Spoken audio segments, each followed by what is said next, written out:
होली के इस पावन अवसर पर आप सभी का हार्दिक स्वागत है हमारे चैनल वैदिक विचार में। इस साल की होली बेहद खास और मनोरम रहने वाली है। इसके पीछे एक महत्वपूर्ण कारण है। हिंदू पंचांग के अनुसार इस वर्ष 13 मार्च गुरुवार को होलिका दहन संपन्न होगा, जबकि रंगों की होली 14 मार्च को मनाई जाएगी। खास बात यह है कि इसी दिन एक बड़ा चंद्र ग्रहण भी पड़ रहा है। ज्योतिष शास्त्र के अनुसार चंद्र ग्रहण का प्रभाव आध्यात्मिक और साधना करने वालों के लिए अत्यंत महत्वपूर्ण होता है। विशेष रूप से जो लोग तंत्र साधना, मंत्र सिद्धि या किसी अन्य आध्यात्मिक क्रिया में रुचि रखते हैं, उनके लिए यह समय अत्यंत लाभकारी रहेगा। इस ग्रहण के दौरान किए गए उपाय और अनुष्ठान अधिक प्रभावशाली साबित होते हैं। पंचांग के अनुसार फाल्गुन पूर्णिमा के दिन होलिका दहन होता है और अगले दिन रंगों की होली मनाई जाती है।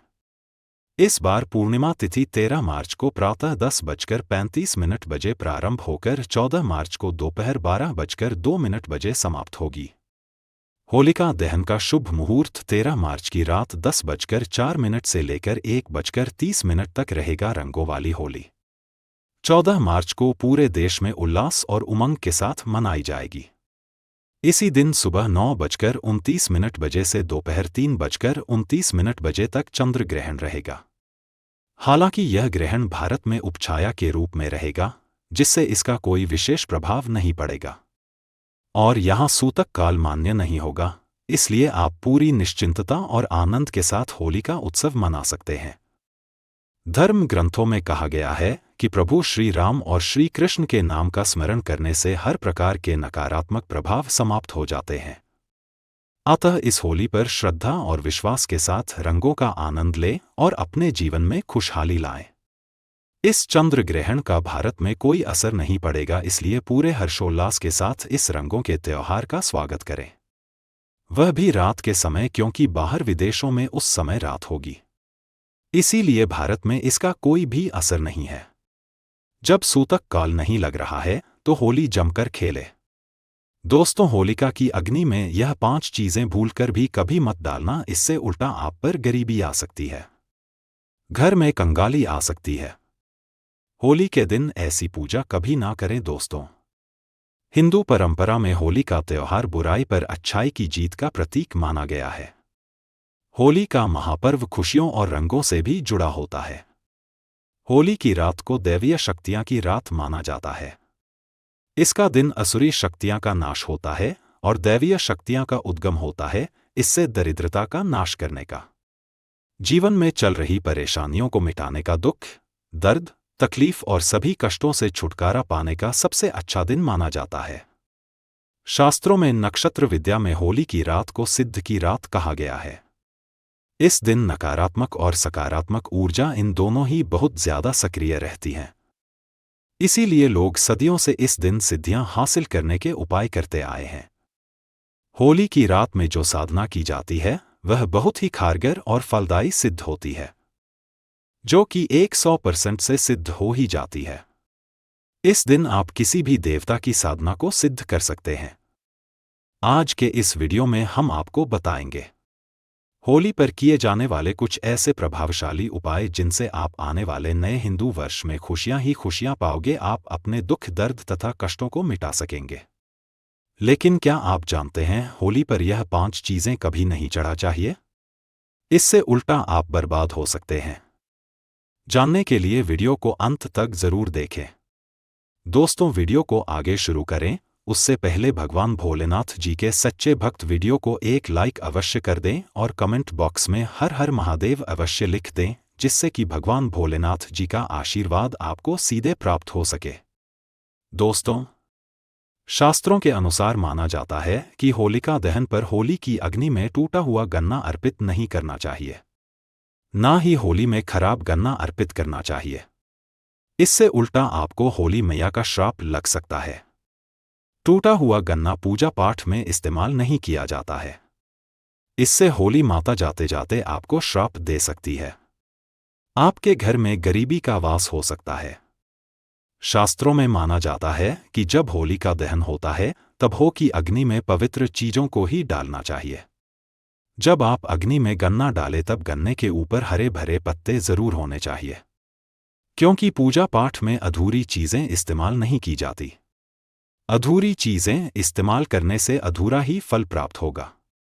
इसीलिए गन्ना सबूत होना चाहिए, टूटा हुआ बिल्कुल भी ना हो। हमेशा याद रखें, होलिका दहन से ठीक पहले गन्ना घर में अवश्य लाकर रख लें और गन्नों की संख्या 2 या 5 या फिर 7 होनी चाहिए, यानी विषम संख्या में ही गन्ने हो।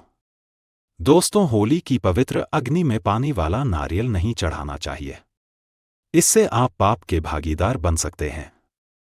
हमेशा सूखा नारियल होली की अग्नि में अर्पित करना चाहिए। पानी वाला नारियल अग्नि के अंदर भूलकर भी ना डालें। सूखे नारियल को अग्नि में डालने से पहले परिवार का हाथ अवश्य लगा लें, इससे होली माता जाते जाते आपको धन से मालामाल बनाएंगे, आपकी गरीबी को साथ ले जाएंगी। पानी वाला नारियल आप पूजा के दौरान फोड़ सकते हैं, लेकिन अग्नि में कभी मत डालना। सूखा नारियल अग्नि में डालने से होली माता आपकी सभी परेशानी को अपने साथ ले जाती है और अग्निदेव भी प्रसन्न हो जाते हैं।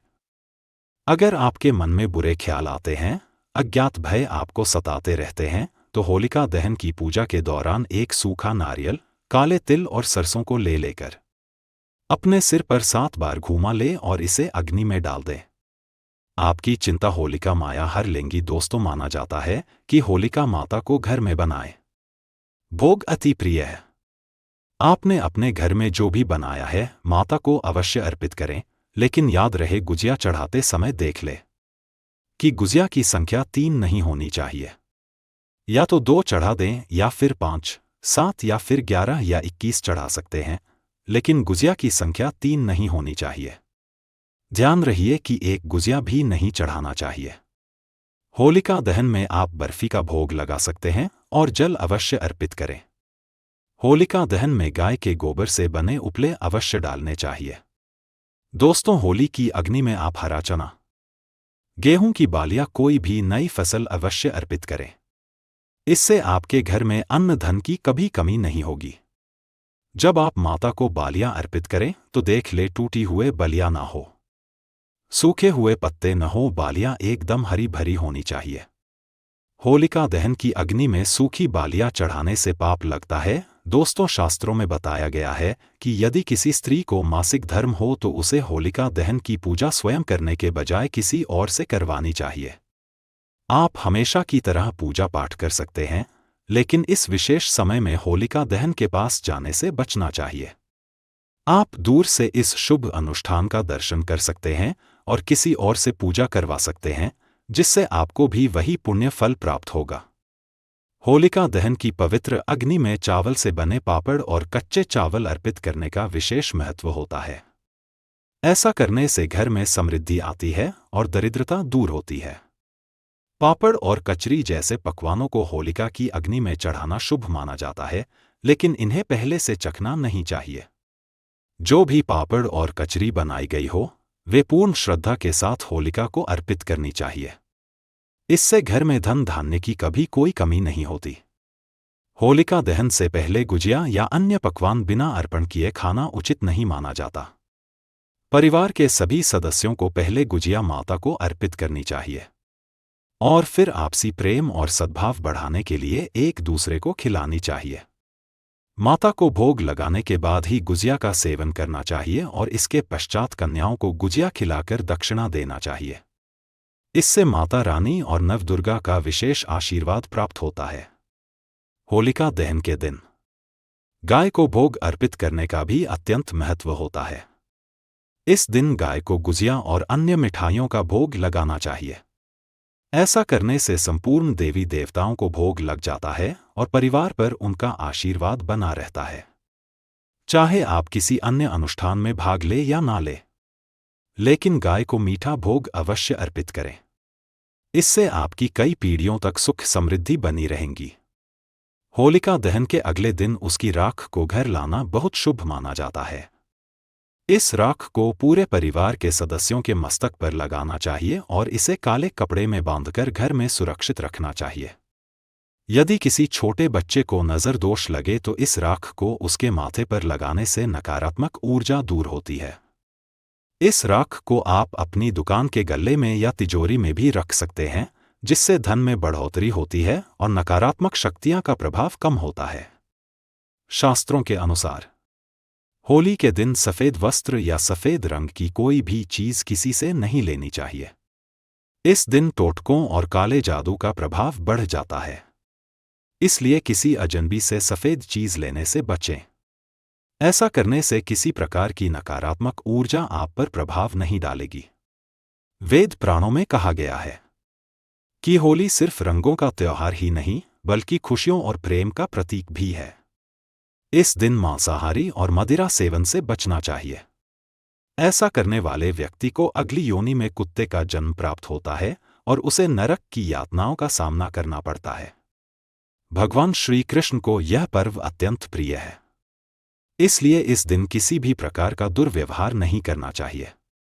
अपशब्द कहना, स्त्रियों का अपमान करना, देर तक सोना या पवित्र दिन पर दाम्पत्य संबंध बनाना वर्जित माना गया है।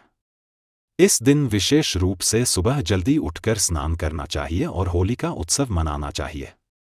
होली के रंगों का भी आध्यात्मिक महत्व होता है। शास्त्रों में बताया गया है कि जो व्यक्ति सच्चे हृदय से होली खेलता है, उसके जीवन की नकारात्मकता स्वतः समाप्त हो जाती है और वह होली मैया के आशीर्वाद से सदैव प्रसन्न रहता है। होली के दिन कुछ विशेष चीजें घर लाने से भी आर्थिक संकट दूर होते हैं। वास्तुशास्त्र के अनुसार होली से पहले कुछ खास वस्तुएं घर में लाना अति शुभ माना जाता है। यदि इन चीजों को उचित विधि से घर में रखा जाए तो माता लक्ष्मी की कृपा बनी रहती है और पूरे वर्ष सुख समृद्धि का वास रहता है। सबसे पहले मुख्य द्वार पर तोरण या बंधनवार लगाना अत्यंत शुभ माना जाता है। हिंदू परंपरा में इसे नकारात्मक शक्तियां को दूर करने और सकारात्मक ऊर्जा को आमंत्रित करने के लिए उपयोग किया जाता है। ऐसा करने से देवी लक्ष्मी प्रसन्न होती हैं और घर में स्थायी रूप से उनका वास होता है। इस प्रकार होली का यह पावन पर्व हमें धार्मिक नियमों का पालन करने, सकारात्मक ऊर्जा को अपनाने और जीवन में खुशहाली लाने का संदेश देता है। इसे सच्चे मन और पूरी श्रद्धा के साथ मनाना चाहिए ताकि हम भगवान के आशीर्वाद से सुख समृद्धि प्राप्त कर सकें।